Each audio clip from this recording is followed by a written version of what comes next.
Hello everyone, and welcome back to Haunted Tales. Tonight, the wilderness is no longer a place of escape. It becomes a stage for terror, where the comforting glow of the campfire can't keep away what lurks just beyond the tree line. In this episode, we uncover 10 of the most disturbing true camping horror stories ever whispered across America. These are not campfire myths or recycled folklore. Each story is rooted in real experiences, shared by those who lived through nights that turned from peaceful to petrifying. Some details have been changed to protect the people behind the accounts, but the fear, the raw, bone-deep fear, remains exactly as it was felt in the moment. So as you listen, ask yourself, how safe are the woods when the silence grows too heavy, when shadows linger too long, and when the darkness feels like it's watching you back? If you crave true horror told in its most chilling form, you've come to the right place. Make sure you subscribe to Haunted Tales and turn on the notification bell so you never miss the moment when the night grows darker and the next story begins.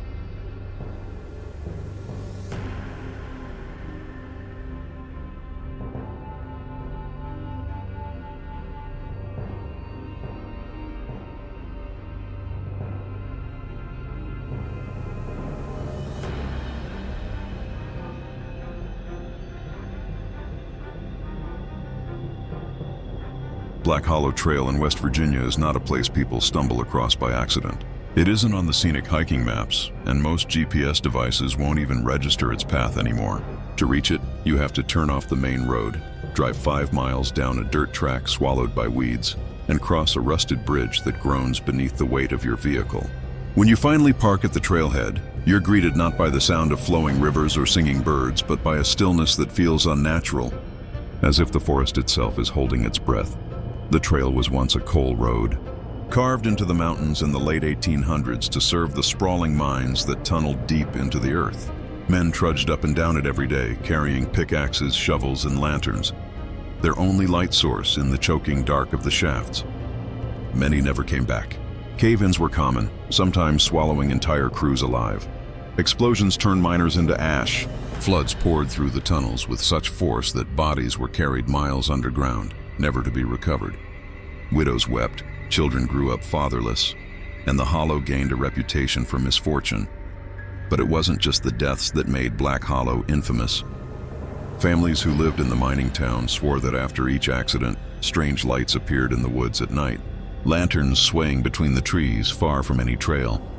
The company dismissed it as grieving imaginations, but those who saw the lights knew better. The miners were still there, still walking the earth they'd died beneath. By the 1950s, the mines were abandoned. The town emptied out, the road cracked, the trail was swallowed by roots, and Black Hollow faded into obscurity. Except for one detail, the legend of the Lantern Man. Locals describe him the same way, no matter the decade. A figure with a swinging lantern, moving slowly through the woods. Sometimes he is distant, watching from the tree line. Other times he approaches until his light glows only feet away. Witnesses swear they hear the crunch of boots in the leaves, the metallic rattle of tools clanking against his belt, and the faint smell of kerosene drifting on the breeze. Yet when they shine a flashlight or move closer, there is no man at all, only empty woods. Some say the Lantern Man is a miner searching for the exit he never found. Others claim he is a foreman cursed to drive workers deeper into the earth, even in death. A darker belief whispers that he is not a ghost at all, but something older, a lure, using the guise of a miner to draw people off the path and into the Hollow, where they vanish forever. One of the earliest modern reports comes from 1972, when 4 college students from Charleston camped on the trail. They laughed at the legend around their campfire, calling it a backwoods ghost story. But sometime after midnight, one of them shook the others awake. A light flickered in the woods. They all saw it, a warm orange glow moving slowly between the trunks. It looked exactly like someone carrying a lantern. They shouted, thinking it was a lost hiker. The light did not answer. It did not stop. It just kept swaying closer. As it neared, the students heard something strange, the sound of ragged breathing, like someone struggling for air.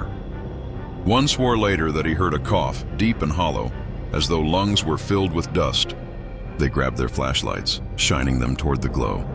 But when their beams struck the trees, the light was gone. Nothing but silence remained, and yet the smell of burning oil hung in the air for the rest of the night. In 1989, a hunter named Harold Price reported a chilling encounter to the sheriff's office. He had been tracking deer near the hollow when he spotted a lantern glow moving through the underbrush. Assuming it was another hunter trespassing on his land, he followed it for nearly half an hour. Finally, he cornered it near a ridge. The glow stopped, hovering in the darkness. Then it winked out, vanishing completely. Price told the deputy that the forest fell dead silent. Not even the crickets, he said. Like the world had stopped breathing. And then he heard it. A whisper, low and raspy, coming from right behind him. It said, "Get back to work." Price spun, gun raised. No one was there. But the smell of kerosene was so strong it made his eyes water. He abandoned his hunt and never returned to Black Hollow again. By the 2000s, the legend had gone online. Campers uploaded shaky videos to forums, claiming they'd caught footage of glowing lights bobbing between the trees. Most were dismissed as flashlights, reflections, or hoaxes, but a few showed details harder to explain. Shadows of tall, impossibly thin figures standing behind the glow, moving silently through the woods. 2 hikers in 2013 posted about waking to the sound of boots crunching around their tent. Terrified, they unzipped the flap just enough to peer outside. A lantern glow circled their camp, swaying back and forth. As they watched, the light stopped moving. It hung there, still and silent, as if whoever carried it was staring directly at their tent. Then, without warning, it darted away, vanishing into the forest at an impossible speed. Perhaps the most unsettling account comes from 2018, when a park ranger was sent to investigate reports of squatters camping on the trail. A local had called about lights moving in the woods late at night.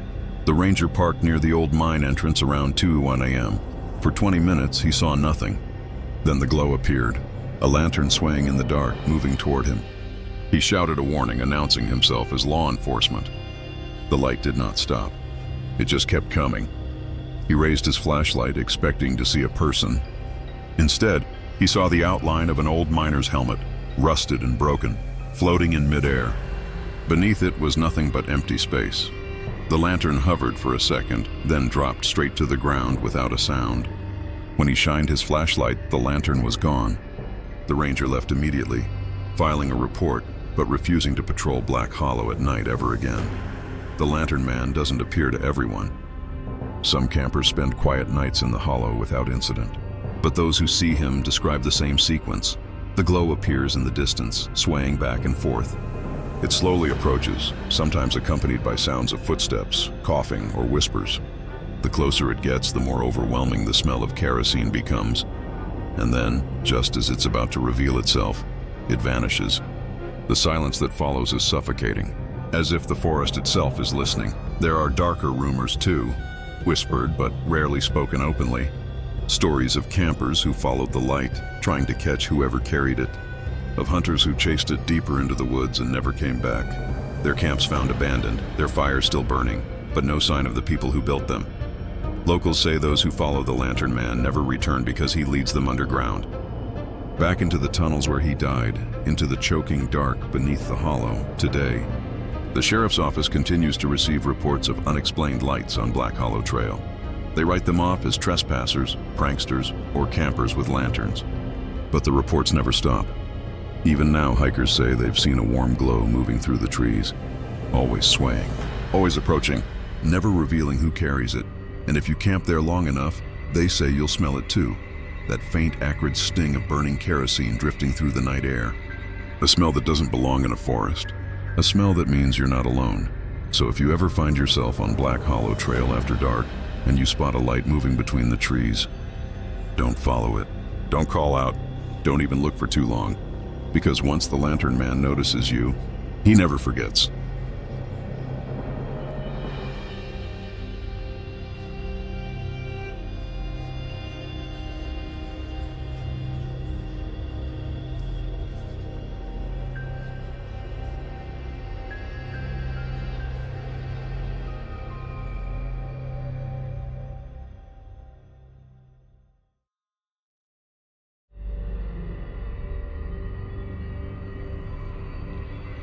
Montana is a land of vast emptiness.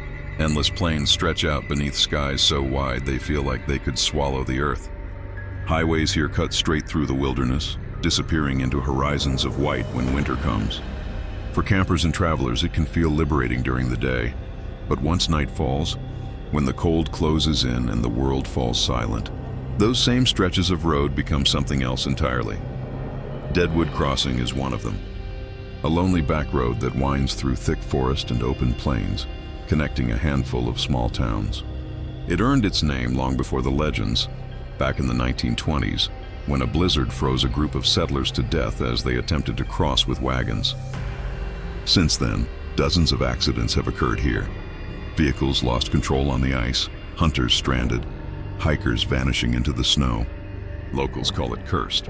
And at the center of the curse is a single story whispered for nearly a century, the ghostly hitchhiker in the snow. The legend is always the same. Drivers and campers traveling Deadwood Crossing on freezing nights report seeing a man standing by the roadside. He wears a heavy coat, his face pale and frostbitten. Sometimes his hand is raised, thumb extended, asking silently for a ride. Many claim they stopped. Some opened the door and let him climb into the back seat. Others say they watched in their mirrors as he sat silently in the bed of their truck, always quiet, always shivering. He never speaks more than a few words, usually just asking for warmth. But before reaching the next town, the hitchhiker always vanishes. One moment he's there, huddled and silent, and the next he's gone, leaving nothing behind but melted snow on the seat where he sat. In 1964, a truck driver named Walter Briggs gave one of the earliest recorded testimonies. Driving through a snowstorm near Deadwood Crossing, he spotted a figure at the roadside. "I thought it was a hunter who got lost," he told local papers. He was standing there with snow all over him, looking like he'd freeze to death. Briggs stopped, opened his cab, and the man climbed inside. He barely spoke, only muttered thank you through cracked lips. His skin was pale, his hands trembling. Briggs drove for 20 minutes, the heater blasting. He asked the hitchhiker where he was headed. No response, just staring out the windshield with frost-coated eyes. When Briggs finally glanced over again, the passenger seat was empty. The door had never opened. But there, on the leather seat, was a dark, wet patch. Melted snow soaking deep into the cushion. In 1981, a pair of campers reported a chilling experience.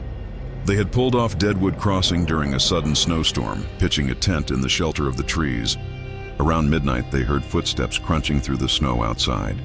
At first, they thought it was a deer, but then a voice whispered, "Please, let me in." Terrified, they unzipped the flap, shining a flashlight. Standing there was a man in a heavy winter coat, snow clinging to his shoulders. His face was gray, his lips blue. He asked again, almost pleading, "Please." "I'm so cold." The campers froze. Something about him felt wrong. His breath hung in the air, but his eyes seemed empty. Before they could respond, the figure stepped back, and with the sound of a gust of wind, he was gone. No footprints in the snow, no trace at all. The campers packed up and left before dawn, abandoning their supplies. They later learned that a man had frozen to death on that very stretch of road in 1927. His body discovered half buried in snow after a wagon accident. One of the most unsettling accounts comes from law enforcement. In 1995, Deputy Charles Henry was driving Deadwood Crossing during a blizzard when he spotted a hitchhiker. Concerned for the man's safety, Henry stopped, radioed in, and picked him up. The hitchhiker sat in the back, shivering silently. Henry recalled in his report that his cruiser fogged with cold breath despite the heater running full blast. He tried asking the man's name, where he was headed. Nothing. Just silence. Then, 10 miles later, Henry checked his rearview mirror. The back seat was empty, but the seatbelt was still buckled, covered in frost. His dashboard camera, which he later reviewed, showed the back door never opened. Henry resigned a year later, claiming he would never patrol that stretch of road alone again. In 2008, a family driving home from a ski trip broke down near Deadwood Crossing. Stranded in freezing conditions, they bundled in blankets, waiting for help. After an hour, they spotted someone approaching through the snow. A lone man carrying no light, no gear. He tapped gently on their window, face pale, lips cracked. "It's so cold. Please, let me in." Against their better judgment, they unlocked the door. The man slid into the back seat. Their children swore he looked soaked, like his clothes were dripping melted snow, though no puddle formed. He sat silently, shivering. 15 minutes later, they looked back, and he was gone. No door opened, no tracks in the snow outside. But where he had sat, the leather was wet and freezing to the touch. Patterns in the snow. The hitchhiker of Deadwood Crossing never appears in summer. Only during snowstorms, blizzards, or on nights when temperatures plummet far below freezing. Witnesses describe him as gaunt, his face frostbitten, his movements sluggish as if he's half dead already. Some say he is the spirit of the settler who froze in 1927, forever replaying his final moments, searching for warmth he'll never find. Others believe he represents all who perished on that road, a symbol of winter's merciless grip. Skeptics dismiss the legend as hallucinations caused by exhaustion, hypothermia, or the tricks of blowing snow. But believers insist the details are too consistent. The wet patches, the fogging breath, the silence, the way he always vanishes before reaching town. To this day, motorists still call in reports of a pale figure thumbing for a ride on Deadwood Crossing. Rangers still hear campers complain of footsteps in the snow and voices outside their tents. And the sheriff's office still receives the occasional shaken driver swearing they gave a man a ride who was gone by morning. Perhaps he's still out there, wandering the frozen roadside. Perhaps he's doomed to relive his final hours, forever searching for warmth. So if you ever find yourself on Deadwood Crossing in the dead of winter, and you see a pale figure by the road, think carefully before you stop, because once you let him inside, he may never truly leave.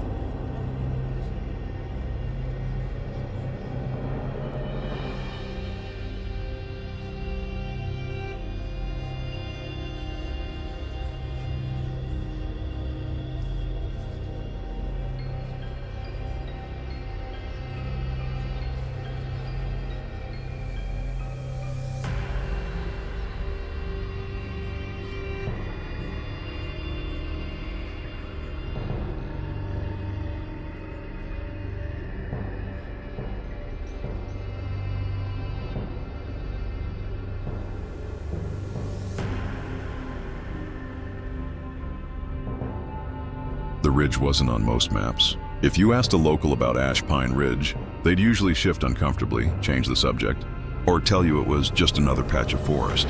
But old-timers, the kind who drank coffee at the lone diner on the county road, would sometimes let a word slip about the screams people heard echoing through the tree line at night, about campers who packed up and left their gear behind, about the stories of hunters who entered the ridge and never walked out. The land had once been logged heavily. Back in the late 1800s, hundreds of pine trees cut down and dragged away, leaving the earth scarred and broken. The workers said they hated every second of it. They claimed the trees sounded alive as they fell, their cracking and groaning like voices in agony. By 1903, the company pulled out, leaving acres of stumps and silence behind.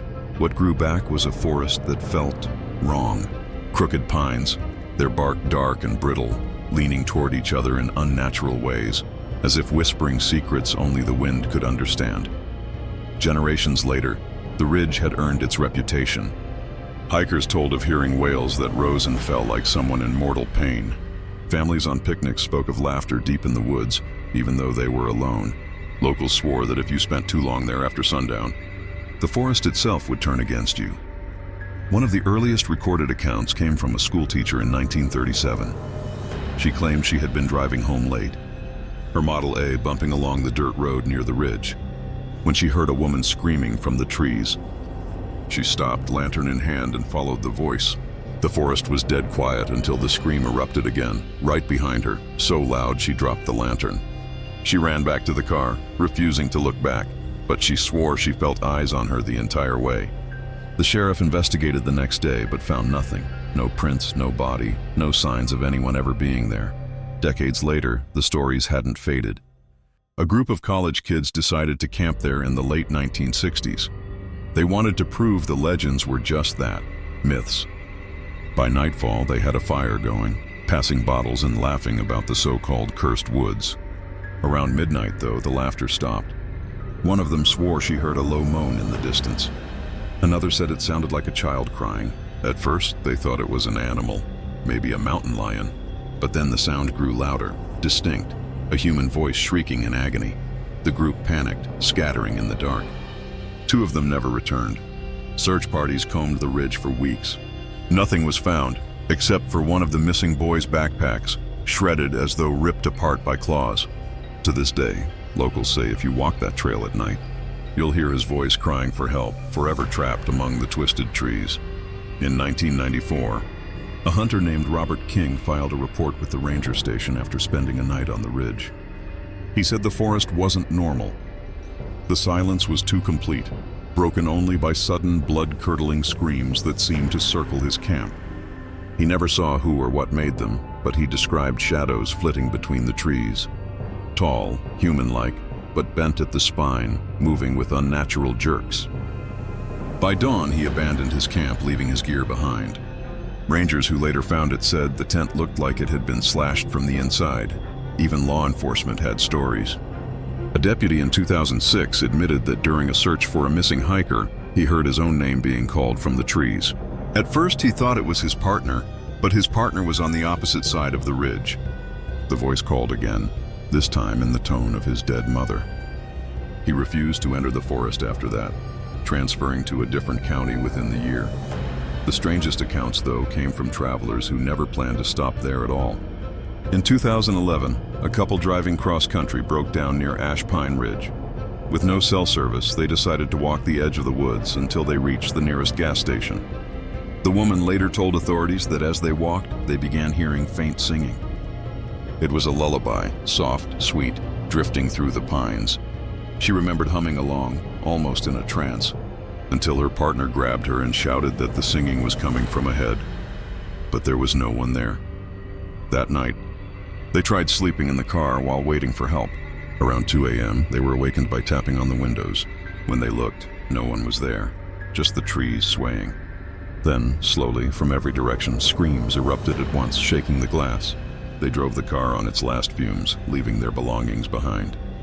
To this day, the woman swears she hears the lullaby in her dreams. Another chilling case surfaced in 2017, when 3 hikers went missing during the fall. Only one returned, a man in his 30s who staggered into a gas station at dawn, scratched and filthy, barely able to speak. He claimed they had heard a voice crying out for help near the timberline. Against his better judgment, they followed it. The cries turned into screams, deeper and more anguished with every step. By the time they realized the sound was circling them, it was too late. He said he saw something moving between the trees, taller than any man, its face hidden, its voice not its own. He swore his friends were dragged away by the shadows, their screams overlapping with the forest's. Search parties never recovered them. The ranger who filed the report later said the survivor's voice was different when he told the story, as if there were echoes behind it, a second tone repeating his words in a whisper. The man left the state within weeks, vanishing from all contact. Some say he was never the same after that night. Locals believe the ridge is haunted by the spirits of those who died when the logging company ripped the forest apart. Others think it's something older, something that was there long before humans ever touched the land, a kind of living hunger rooted in the soil itself. Some describe it as the forest having a memory, lashing out against those who trespass. But the most unsettling theory is the one whispered in town, that the ridge doesn't just echo the voices of the dead, it steals the voices of the living. Witnesses who spend too long there say they've heard themselves screaming in the dark. Not someone else, but their own voices, distorted and carried back to them through the trees. A few who returned said they felt hollow afterward, as though something inside them never made it back. In one particularly unsettling account, a park volunteer said he heard laughter coming from the ridge while locking up the trail entrance one evening. It wasn't ordinary laughter. It was his own laugh, echoing from deep inside the woods. He swore he had never felt such terror, knowing that something within those trees was mimicking him, wearing his voice like a mask. The dirt road cuts through Alabama like an old scar, winding past farmland, collapsing barns, and stretches of forest so dense the sunlight can't quite break through. Redwater Creek Road looks ordinary enough during the day, quiet, isolated, almost peaceful. But locals warn travelers to avoid it after dark. The road is lined with ghost stories, but none more disturbing than the tales of the girl at the campsite. She appears suddenly, always drenched, always shivering, her voice trembling as she asks for help. And if you follow her, the woods seem to swallow you whole. Redwater Creek itself has a history soaked in tragedy.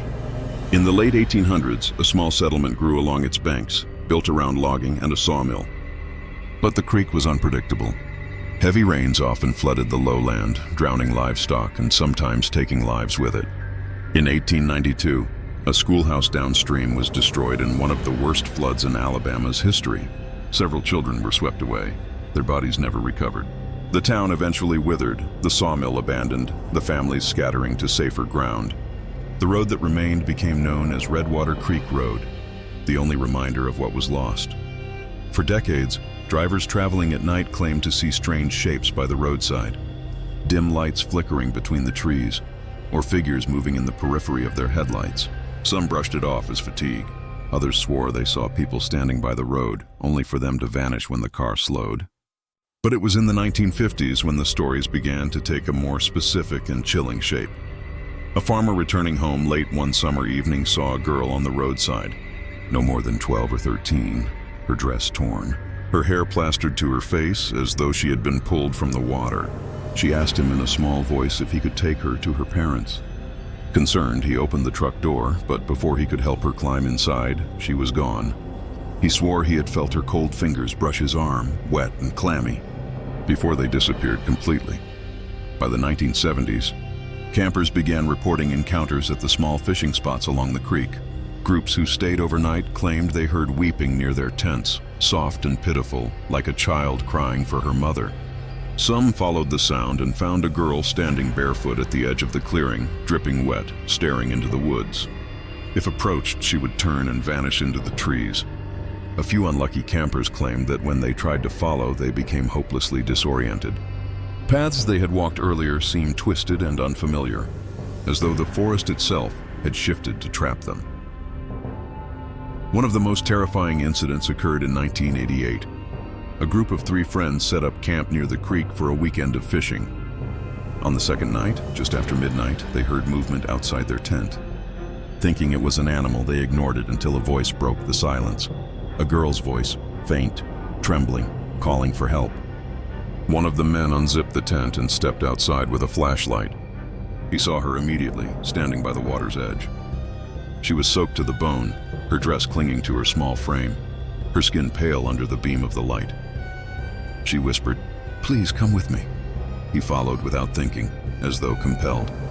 The others scrambled after him, trying to stop him. They swore the forest grew darker with every step, the girl always just ahead, glancing back with wide, glassy eyes. Eventually, the man collapsed, gasping for breath, his friends dragging him back toward camp. He claimed he had felt hands, not one pair, but several, grabbing at his legs, pulling him into the mud. When they reached the tent, the girl was gone. The next morning, they discovered their camp had been moved. Somehow, while chasing her, they had ended up nearly 2 miles from where they had pitched their tents, their supplies scattered as if tossed around in a frenzy. Law enforcement has records, though they rarely speak of them openly. In 1999, a missing person report was filed by a family traveling through the area. They had stopped to camp along the creek, and during the night, their teenage daughter disappeared. The mother swore she had seen another girl standing at the tree line, beckoning her daughter to follow. Search teams scoured the area for weeks. The girl was never found. What unsettled investigators most was the discovery of tiny, wet footprints leading away from the campsite, but they ended abruptly at the water's edge. Truckers who drive Redwater Creek road late at night tell stories of spotting the girl standing in the middle of the dirt track, illuminated by their headlights. She doesn't move. Some say her eyes reflect the light like an animal's. Others claim she lifts her arm to point toward the forest, silently urging them to stop. Few do. Those who keep driving say the temperature in their cab drops instantly, their breath fogging the glass even on summer nights. One particularly chilling account came from a deputy sheriff in 2007. He had been dispatched after reports of trespassers camping illegally along the creek. When he arrived, he found the campsite abandoned, the fire still burning, belongings scattered as though left in a hurry. As he inspected the area, he heard crying. It was faint at first, almost drowned by the sound of the water. Then it grew louder, a young girl sobbing just beyond the tree line. Against his better judgment, he called out, asking if she was hurt. The sobbing stopped. He heard movement, leaves crunching, and then a small figure emerged. She looked directly at him, dripping wet, hair hanging in ropes across her face. She whispered, "It's cold." The deputy took a step forward, but in the blink of an eye, she was gone. He later wrote in his report that the ground where she had stood was completely dry. The deputy refused to patrol Redwater Creek Road at night after that, trading shifts with another officer. He told his partner that when he tried to sleep, he would dream of the girl standing at the foot of his bed, her eyes wide and unblinking, whispering his name. His partner laughed it off at first until he began having the same dreams. In recent years, hikers have uploaded videos to forums and social media showing strange phenomena along the road. One clip shows a pale figure darting between trees just beyond the firelight of a camp. Another captures what sounds like a child's voice crying out, though the campers insist they were alone. The footage is shaky, grainy, and often dismissed as hoaxes, but those who know the road say it matches exactly what they've heard with their own ears. What unnerves people most is how specific the encounters feel. The girl never speaks much, but when she does, it's always personal. Campers say she has called them by name, though they never gave it to her. Others say she repeats phrases only they would understand, things whispered by loved ones long dead. Witnesses describe feeling pulled toward her, as though her voice carries a weight that makes it impossible to resist. The legends tie her back to the flood of 1892, when the schoolhouse was swept away. Some believe she was one of the children lost, her soul forever. Ravens Pass sits high in the Wyoming mountains, a narrow stretch of winding road carved into cliffs and dense forest.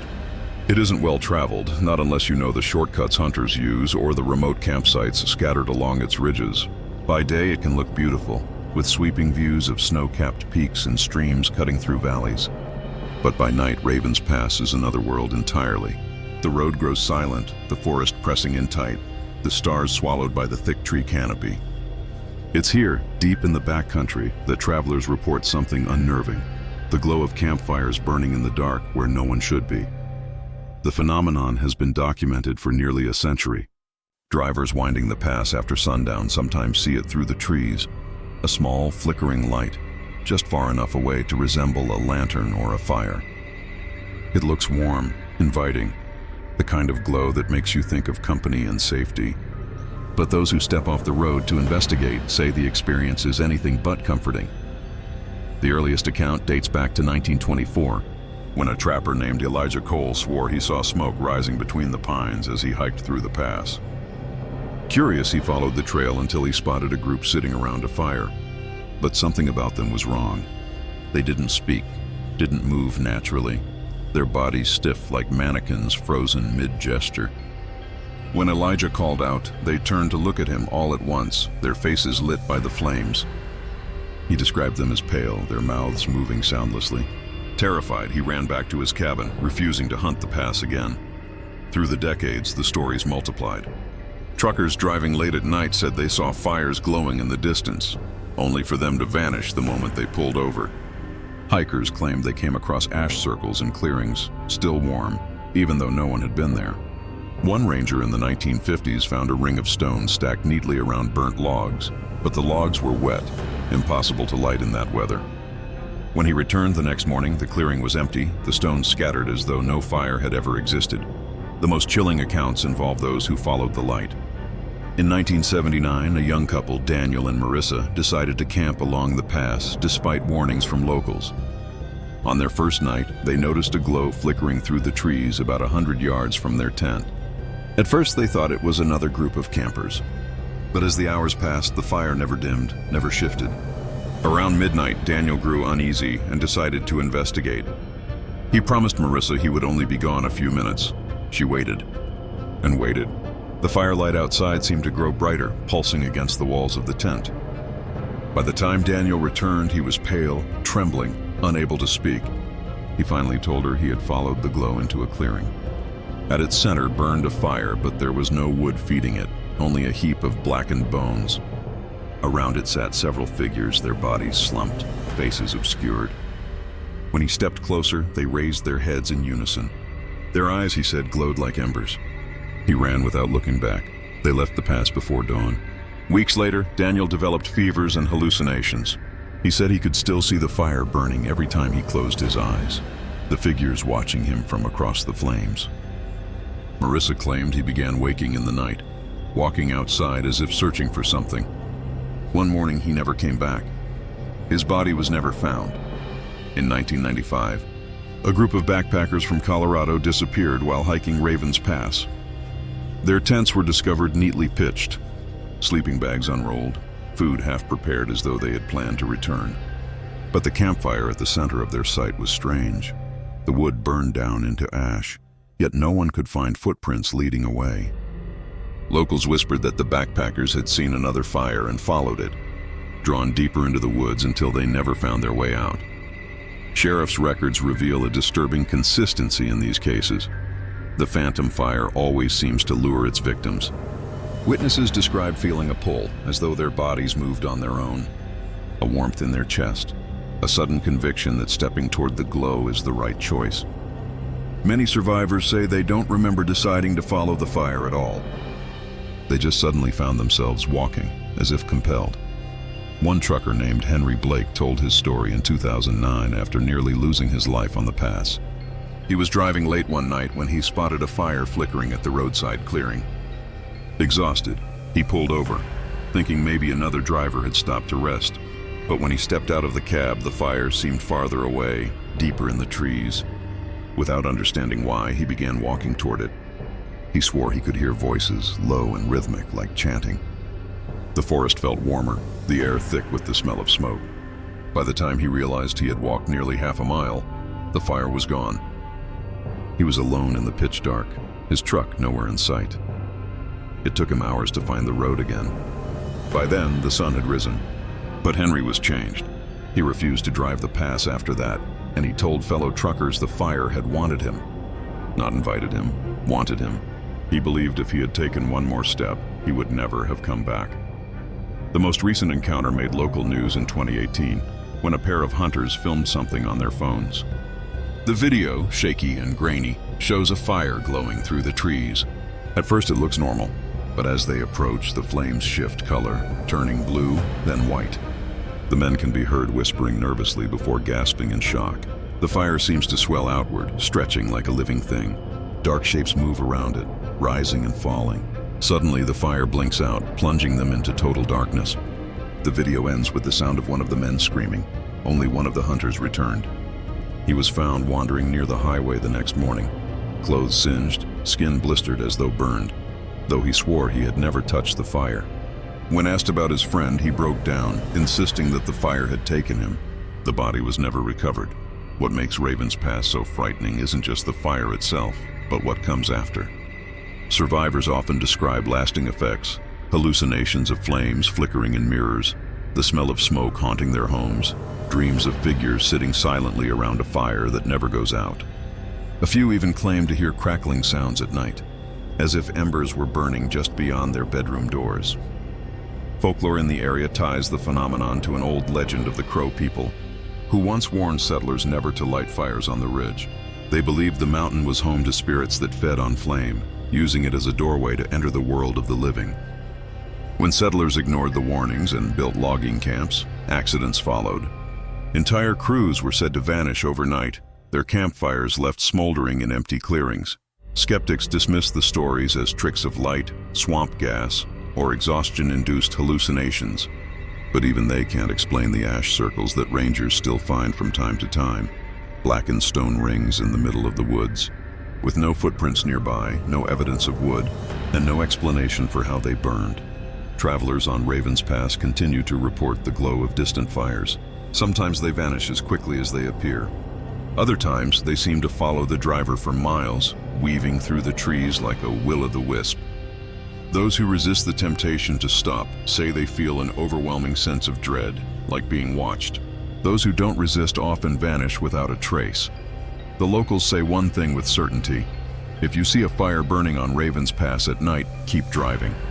Don't stop, don't follow, don't even look too long, because once you notice the phantom fire, it notices you, and once it does, it may follow you home, burning forever in the corners of your mind until you're ready to join the circle of figures around the flames.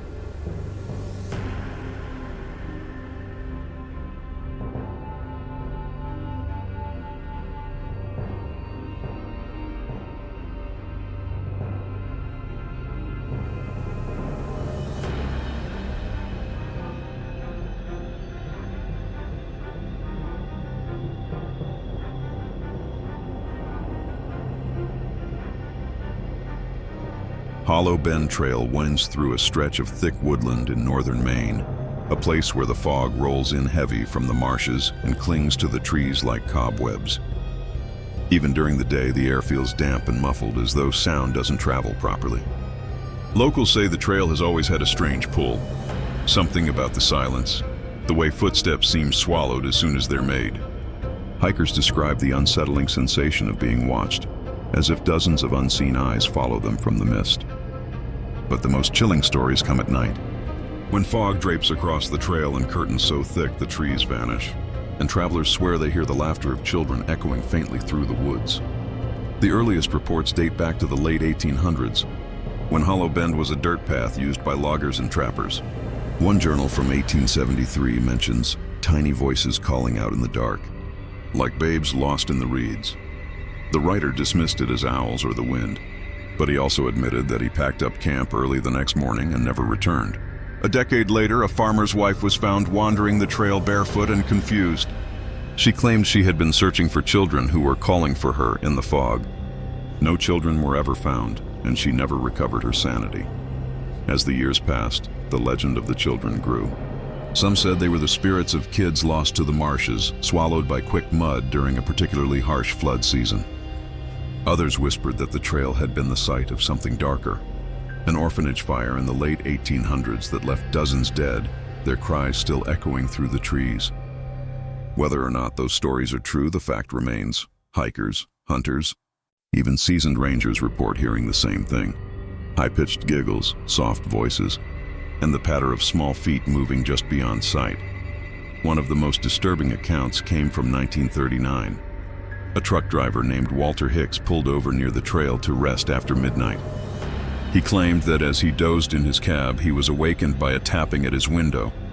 When he looked up, he saw the fog thick around his vehicle and several small shapes standing in it.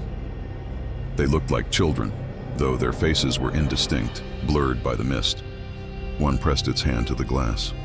Walter said it was ice cold, colder than anything he'd ever felt. He started his engine and drove off, only to see the figures reappear in the road ahead of him, their forms flickering in and out like candle flames. He never drove that route again.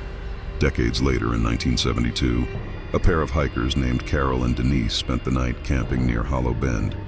Their testimony was recorded by local police after they stumbled into a ranger station at dawn, shaken and incoherent. They claimed that sometime after midnight, they heard children laughing outside their tent. Thinking it might be local kids playing a prank, Carol unzipped the flap to look. She swore she saw 3 small figures standing in the fog about 20 feet away. They weren't moving, just standing, watching. When she whispered to Denise, the figures took a step closer in perfect unison. The women panicked, rushing out with their lantern, only to find the clearing empty. But the laughter continued, circling them, growing louder. They tried to follow the sound, only to become hopelessly lost in the fog. For hours they stumbled through the woods, convinced the children were just ahead of them, always out of reach. By the time they found their way back to the trail, the sun was rising and both were nearly catatonic. Not everyone who hears the children escapes. In 1991, a local boy named Ryan Monroe vanished. On Hollow Bend Trail, he had been camping with his older cousins when he wandered off in the fog after telling them he heard someone calling his name. Despite a massive search effort, Ryan was never found. His cousins insisted they had heard the voices too, high and sing-song, calling Ryan by name in the dark. Investigators chalked it up to confusion and panic, but to this day, his disappearance remains one of the most infamous unsolved cases in the county. One of the eeriest elements of the Hollow Bend phenomenon is the way survivors describe the children's voices. They don't just sound like any children, they sound familiar. A woman who nearly drowned in the marsh in 2003 claimed the voices called to her in the sound of her deceased daughter. A hunter in 2010 swore he heard his younger brother, who had died decades earlier, laughing in the fog. Whether hallucination or something more sinister, the voices seem tailored to each victim, as though the fog itself knows what will lure them deeper. A trucker named Earl Thompson gave one of the most terrifying testimonies in 2015. Driving late at night, he pulled into a gravel clearing near Hollow Bend to sleep. Around 2 a.m., he awoke to hear children giggling outside his rig. At first, he thought it was just his dream carrying over into waking. But then he heard his daughter's voice, except she had been dead for 10 years. Shaking, Earl peered through the windshield and saw silhouettes shifting in the fog. Small, childlike forms danced in circles, their shadows flickering unnaturally as though cast by some unseen flame. One of them stopped and stared directly at him. He swore the fog parted just enough to show a face, pale, hollow-eyed, with a mouth stretched too wide. Earl fled without even grabbing his belongings. He never drove through Maine again. Some locals believe the children are not ghosts at all, but something older, something that uses the voices of the dead to lure the living. The Abenaki tribes once warned settlers never to travel Hollow Bend at night, telling stories of mist spirits that borrow the faces of children to lead people astray. They believed the fog itself was alive, a veil between worlds that hungers for souls. Modern skeptics dismiss it as folklore mixed with natural disorientation caused by thick mist. But even skeptics hesitate to walk Hollow Bend alone after dark. The strangest case in recent memory occurred in 2019, when two amateur paranormal investigators, Tom and Leanne, set up recording equipment along the trail. Their goal was to capture EVP evidence of the voices. What they caught instead still baffles experts. Around midnight, their recorder picked up faint laughter, followed by whispers repeating Tom's name. The voices grew louder, overlapping, until dozens of children seemed to be speaking at once. The pair panicked and tried to pack their gear, but according to Leanne's statement, the fog closed in so thick they couldn't see their own hands. She claimed she saw figures in the mist, dozens of them, surrounding them from all sides. Some were crawling, others standing, their limbs jerking unnaturally as if puppeted. She and Tom ran, but only Leanne made it out. Tom's body was never found. The only thing left behind was his recorder, lying in the mud, still running. The final minute of audio contains a single child's voice, whispering clearly, "We have him now." Rangers patrol Hollow Bend more frequently these days, but even they avoid it after dark. Despite countless investigations, no one has been able to explain the disappearances, the voices, or the sightings. And still, every few months, someone comes forward with a new story. A camper waking to find tiny handprints pressed against their tent wall. A hunter hearing his daughter's laughter in the mist, though she was hundreds of miles away.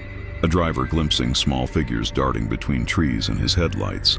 To this day, Hollow Bend Trail remains a place of whispered warnings.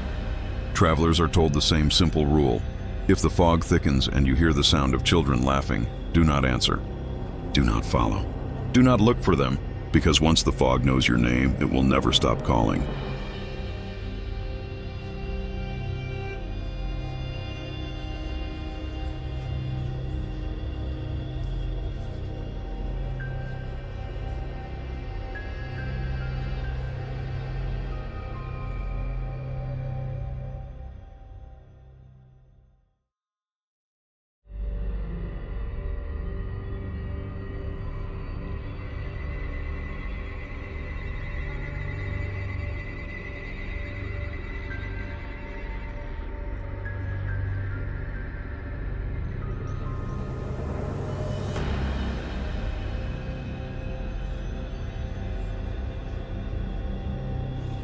Ironwood Path runs like a scar through the forests of northern Michigan, a dirt road carved decades ago for logging trucks that now lies mostly abandoned.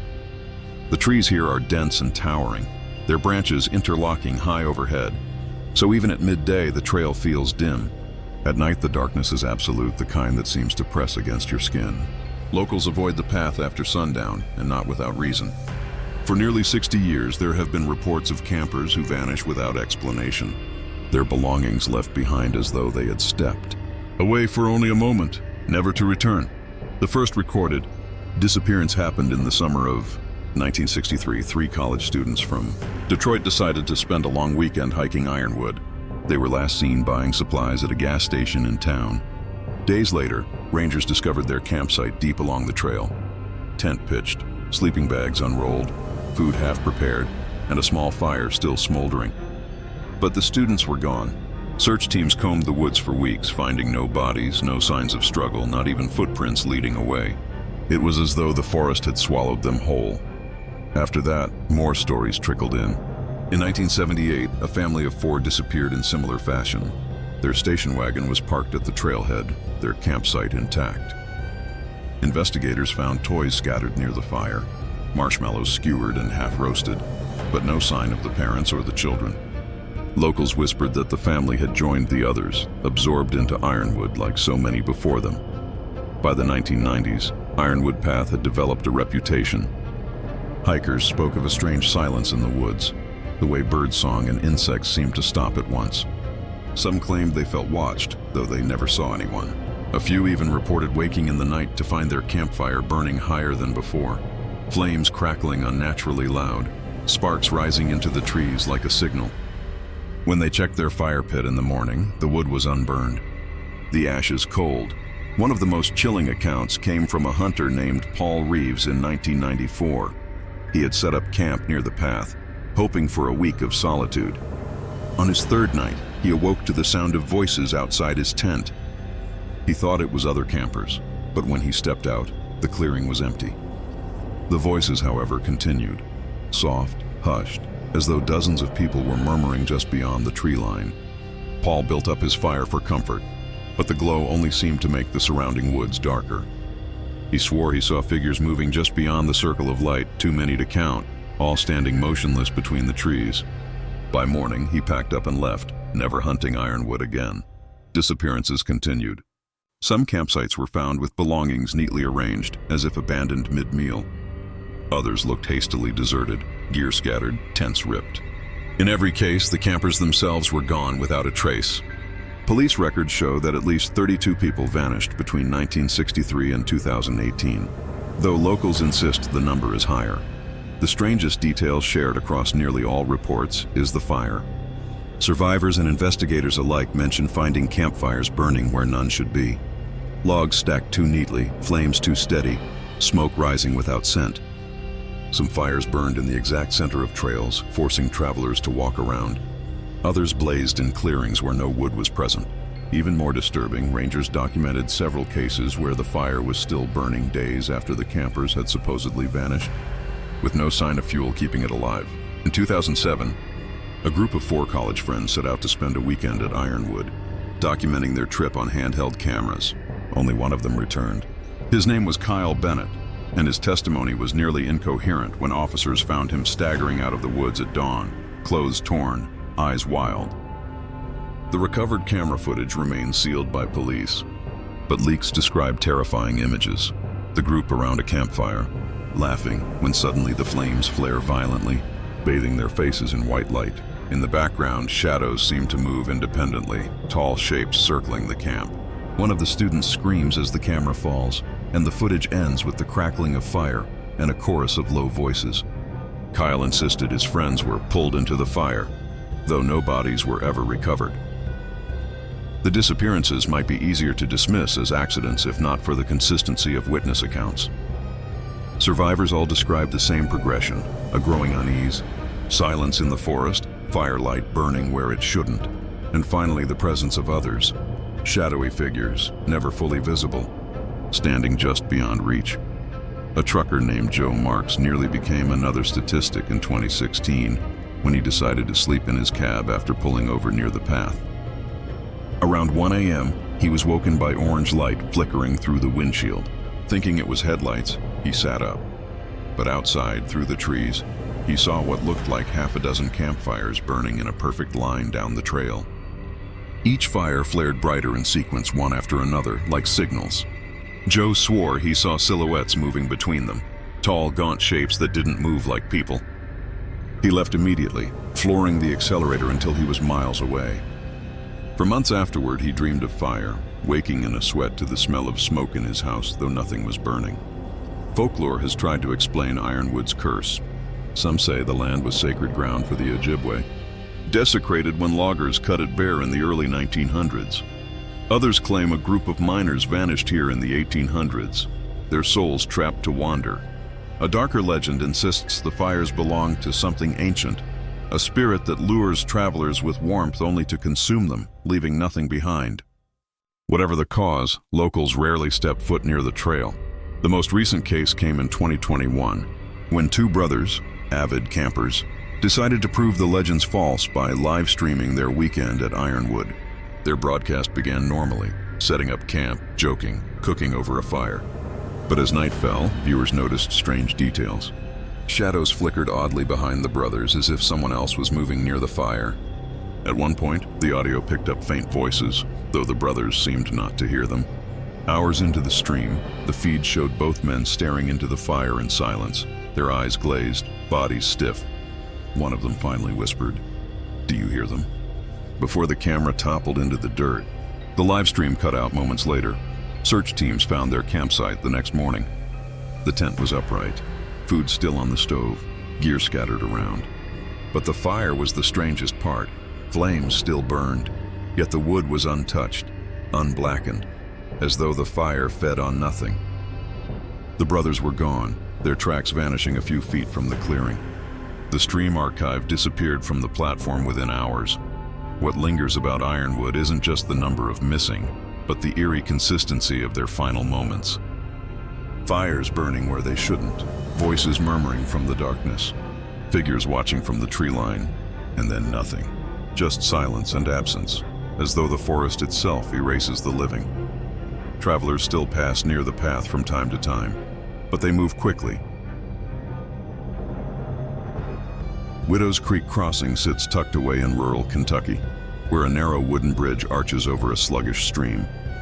The crossing itself isn't much, planks creaking with every step, the water below a dark mirror that seems to swallow moonlight. The surrounding woods are heavy with moss and vines, the air damp year-round. Travelers often say the place feels wrong, as if the trees lean closer the longer you linger. And for generations, locals have told the same story. If you stop at the bridge after dark, you might hear the sound of a woman weeping softly by the water. Some claim she's harmless, a spirit mourning her children. Others insist she's something far worse, something that wants you to follow her cries. The legend has roots stretching back nearly 2 centuries.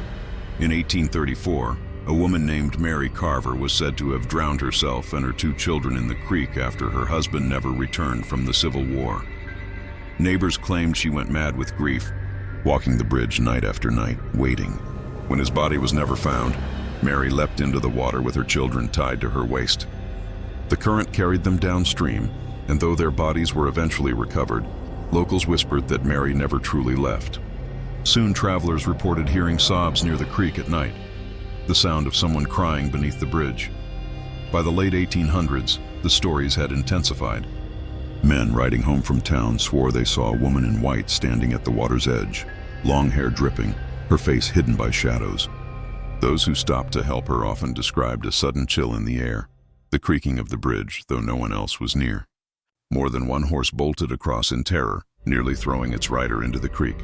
And sometimes, those who crossed after hearing her cries never came home. All sheriff's records from 1902 mention 2 boys who disappeared while fishing at Widow's Creek. Their poles and tackle were found neatly laid on the bridge, but the boys themselves were gone. Families searched the stream for weeks, dragging nets through the mud, but nothing was ever recovered. Villagers whispered that Mary had claimed more children to join her in the water. As decades passed, the crying woman became a fixture of local lore. Parents warned their kids not to linger near the creek, and travelers quickened their pace when crossing at night. Yet stories persisted. In 1937, a farmer named Henry Dalton told police he stopped at the crossing when he heard what he thought was a woman screaming for help. He rushed toward the bank and saw a pale figure kneeling in the mud, her shoulders shaking. But when he reached for her, she lifted her face. Henry swore her eyes were empty sockets, her mouth stretched impossibly wide. She let out a sound, not a scream, but a wail so piercing he collapsed to his knees. By the time he staggered home, he was half blind, his ears bleeding. He lived the rest of his life in near silence, never crossing Widow's Creek again. The pattern has repeated through the years. Travelers hear the weeping first, soft and sorrowful. Then they glimpse her form, hunched or kneeling, always near the water. Some who approach vanish without a trace. Others escape but live haunted by the encounter. In 1964, a trucker named Bill Roberts nearly lost his life when his rig swerved off the road near the bridge. He claimed he saw a woman standing in the middle of the crossing, soaked through, holding what looked like a bundle in her arms. He hit the brakes, but she didn't move. At the last second, she stepped aside, vanishing into thin air. Bill's truck jackknifed, nearly toppling into the creek. Shaken, he told police he could still hear a baby crying as he crawled out of the cab. The most chilling detail survivors describe is the smell. A sour, muddy stench like stagnant water and rotting lilies, clinging to the air whenever she appears. Those who get close swear the scent lingers on their clothes for days, no matter how often they wash. In 1989, two teenagers, Emily Grant and Josh Collins, decided to test the legend. They parked at the crossing after midnight, determined to spend an hour there. Emily later told investigators that the night was quiet until the crying began, faint at first, then rising in pitch until it filled the air around them. They tried to laugh it off, but the sound grew closer as though someone was sobbing directly outside the car. When Josh turned on the headlights, they saw her, a woman in white, drenched, hair hanging over her face, standing in the center of the bridge. Josh stepped out, despite Emily's protests. She watched him approach the figure, heard him call out, "Ma'am, are you all right?"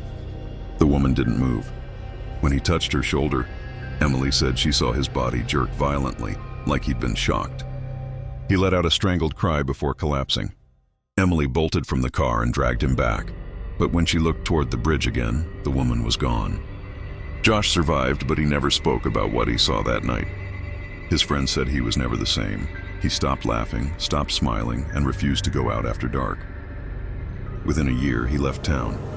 Modern ghost hunters flocked to Widow's Creek, drawn by the legend. Many leave with recordings of strange audio, muffled sobs, faint cries of "help me," or even the sound of splashing water, though the stream lies calm.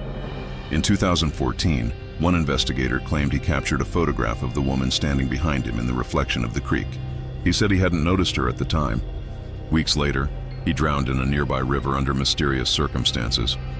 What unsettles locals most is how the crying seems to change depending on who hears it. Mothers often report hearing the wails of children. Fathers sometimes swear they hear a woman calling their name. A hunter in 2017 told police he heard the voice of his dead wife weeping beneath the bridge. He followed the sound down to the water and woke hours later on the far bank, clothes soaked, with no memory of how he got there. He hasn't spoken a word since. Skeptics dismiss the tales as hysteria, the product of isolation, fog, and suggestive folklore. They argue that the creek's echo makes sounds seem strange, that the damp air can warp perception. But those explanations falter against the sheer number of reports, the missing persons, and the consistent descriptions across centuries. Even today, residents warn newcomers, never stop on the bridge after dark, never follow the cries, and if you see a woman standing by the water, no matter how desperate she looks, do not approach, because the crying woman of Widow's Creek is still waiting, her grief bottomless, her hunger endless. She waits for anyone kind enough or foolish enough to step close, and once you do, the creek keeps you.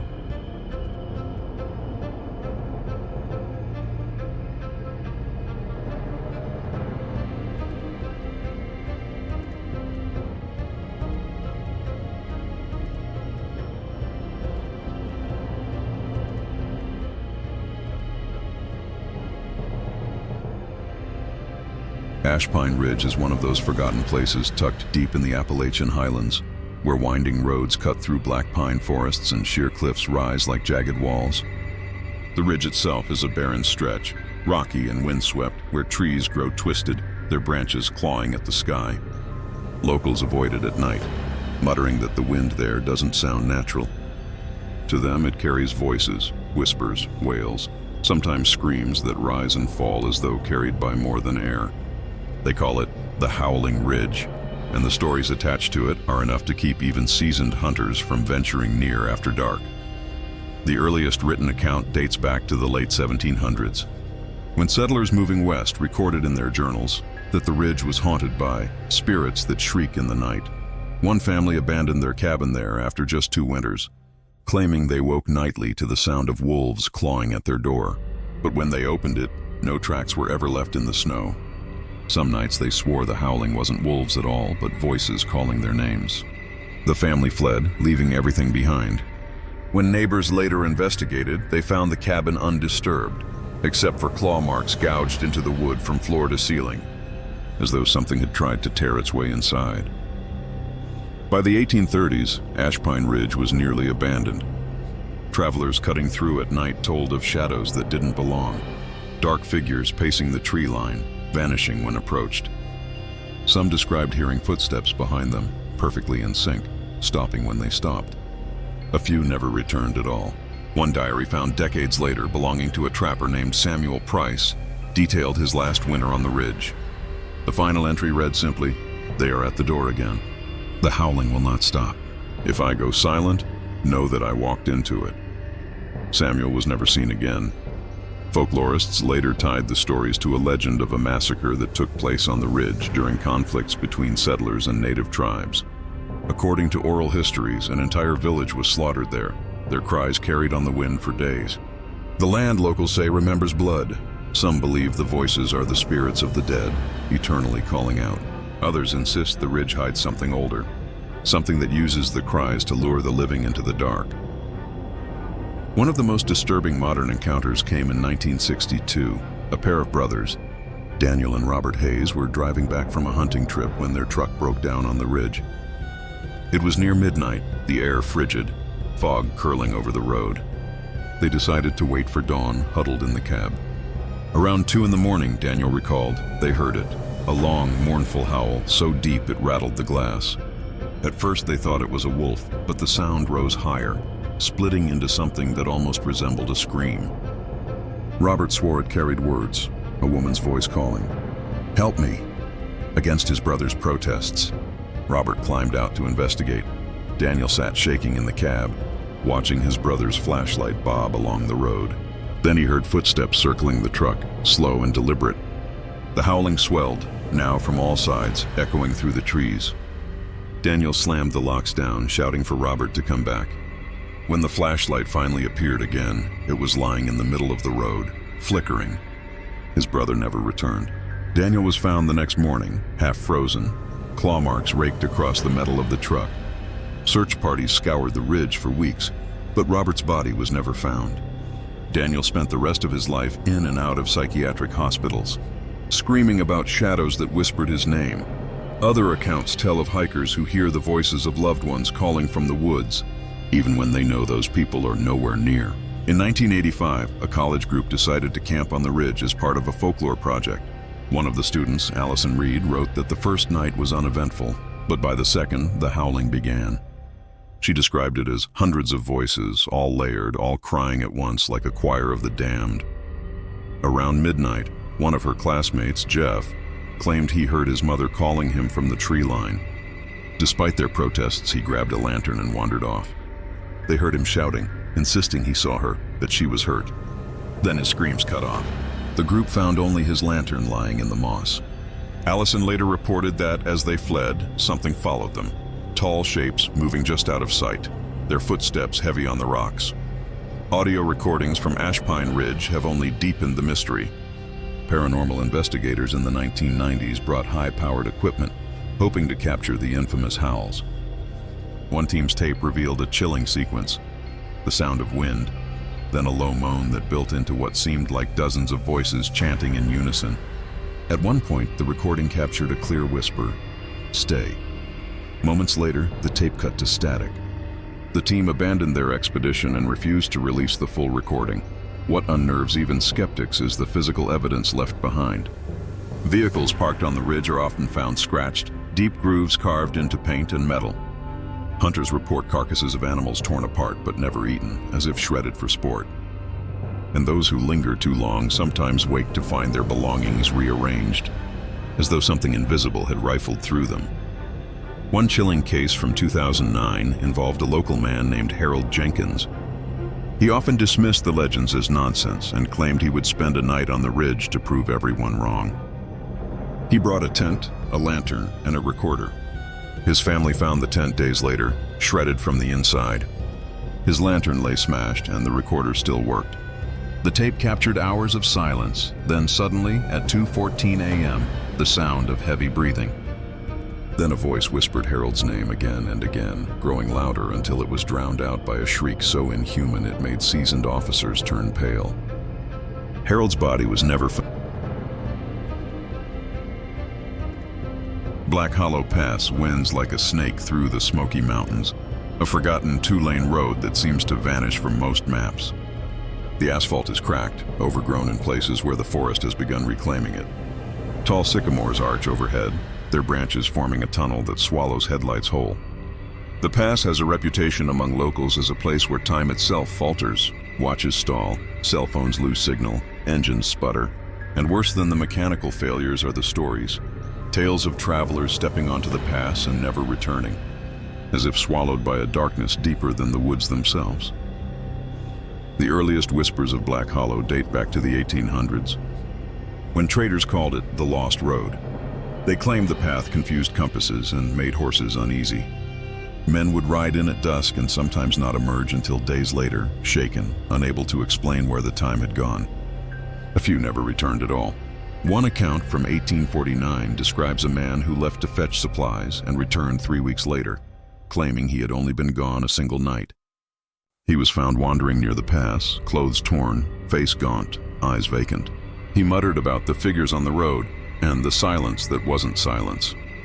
He died before dawn. By the early 1900s, Black Hollow had earned a darker reputation.